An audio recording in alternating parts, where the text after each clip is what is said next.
নমস্কার, রিমস রসুয়ে সবাইকে স্বাগত জানাই। আজকে বানাবো মুগ ডালের চিলা। এটা সকাল অথবা সন্ধ্যের জলখাবারে ধনেপাতার চাটনি নয়তো টমেটো সসের সঙ্গে সার্ভ করতে পারেন। এটা বানানোর জন্য আমি 1 কাপ খোসা সমেত মুগ ডালকে ভিজিয়ে রেখেছিলাম। ডালগুলোতে এখন অঙ্কুর বেরিয়ে গেছে, এগুলোকে পেস্ট করে নেব। আপনারা খোসা ছাড়া মুগ ডালেও বানাতে পারেন। পুরো ডালটা একবারে পেস্ট করা যাবে না, তাই আমি অর্ধেকটা নিয়ে নেব। এরপর এর মধ্যে দিয়ে দেব 1 ইঞ্চি আদা, 2টো কাঁচা লঙ্কা, পুরো ডালটার হিসাবে পরিমাণ মতো নুন আর খুব অল্প পরিমাণে জল। এরপর পেস্ট বানিয়ে নেব। পেস্ট বানাতে বানাতে যদি মনে হয় আরও একটু জল দিয়ে দেব। পেস্ট বানানো হয়ে গেছে, এবার একটা বড় বাটির মধ্যে ঢেলে রাখবো। তারপর বাকি যে ডালগুলো ছিল সেটাতেও অল্প জল দিয়ে পেস্ট বানিয়ে নেব। পুরো পেস্টটা তৈরি হয়ে গেছে। এবার গ্যাসে কড়াই বসিয়ে তাতে 1 টেবিল চামচ তেল দিয়ে দেব। তেলটা গরম হলে তাতে একটা বড় সাইজের পেঁয়াজ কুচি দিয়ে দেব। এরপর পেঁয়াজটা কিছুক্ষণ ভেজে নেব। ভাজতে ভাজতে যখন পেঁয়াজের কালারটা হালকা চেঞ্জ হবে তখন এর মধ্যে দিয়ে দেব 1 চা চামচ গ্রেট করা আদা আর কাঁচা লঙ্কা কুচি। তারপর আদা আর কাঁচা লঙ্কা কুচিটাও কিছুক্ষণ ভেজে নেব। আদা আর কাঁচা লঙ্কা কুচিটা কিছুক্ষণ ভেজে নেওয়ার পর এবার এর মধ্যে একে একে সবজিগুলো দিয়ে দেব। আমি প্রথমেই এখানে দিয়ে দেব একদম ছোট ছোট করে কেটে নেওয়া বিনস হাফ কাপ, আর দেব গাজর হাফ কাপ। গাজরটাকেও একদম ছোট ছোট করে কেটে নিয়েছি।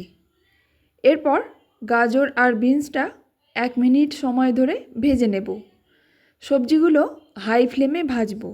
1 মিনিট পর দিয়ে দেব ছোট ছোট করে কেটে রাখা ক্যাপসিকাম আর টমেটো। এটাকে দেওয়ার পর আরও কিছুক্ষণ ভেজে নেব। তারপর এর মধ্যে দিয়ে দেব পরিমাণ মতো নুন। নুনটা দেওয়ার পর আরও 1 মিনিট ভেজে নেব। তারপর নামিয়ে নেব। সবজির মধ্যে আমি বিনস, গাজর, ক্যাপসিকাম আর টমেটো দিয়েছি। আপনারা আপনাদের পছন্দ অনুযায়ী সবজি দেবেন। এখানে সুইট কর্নও দিতে পারেন। অল্প একটু পনিরকে আমি হাত দিয়ে ভেঙে গুঁড়ো করে নিয়েছি, আপনারা চাইলে গ্রেট করে নিতে পারেন। এর মধ্যে ওই ভেজে রাখা সবজিগুলো দিয়ে দেব। তারপর ভালো করে মিশিয়ে নেব। আমি ধনেপাতাটা দিতে ভুলে গিয়েছিলাম, এখন ধনেপাতাটা দিয়ে আরও একবার খুব ভালো করে মিশিয়ে নেব। স্টাফিং তৈরি, এটাকে সাইডে রেখে দেব। তারপর মুগ ডাল বাটাটা নিয়ে নেব। ব্যাটারটা অনেকটা ঘন মনে হচ্ছে, তাই আমি এর মধ্যে প্রথমে 2 টেবিল চামচ মতো জল দিয়ে দেব। তারপর ভালো করে মিশিয়ে নেব। এরপর আরও 2 টেবিল চামচ মতো জল দিয়ে দেব। এই ব্যাটারটার মধ্যে আমি মোট জল দিয়েছি 1/4 কাপ মতো। জল দিয়ে ভালো করে মিশিয়ে নেওয়ার পর এর মধ্যে দিয়ে দেব অল্প একটু হিং। হিংটা দিলে এর মধ্যে একটা সুন্দর গন্ধ আসে।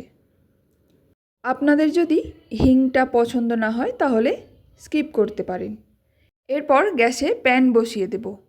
প্যানটা গরম হয়ে যাওয়ার পর অল্প তেল ব্রাশ করে নেব। তারপর 1 হাতা ব্যাটার দিয়ে যেরকমভাবে দোসার ব্যাটারটা ছড়িয়ে দেয় ওই একই রকমভাবে চিলাটাকেও ছড়িয়ে দেব। তারপর মাঝারি আঁচে ভেজে নেব।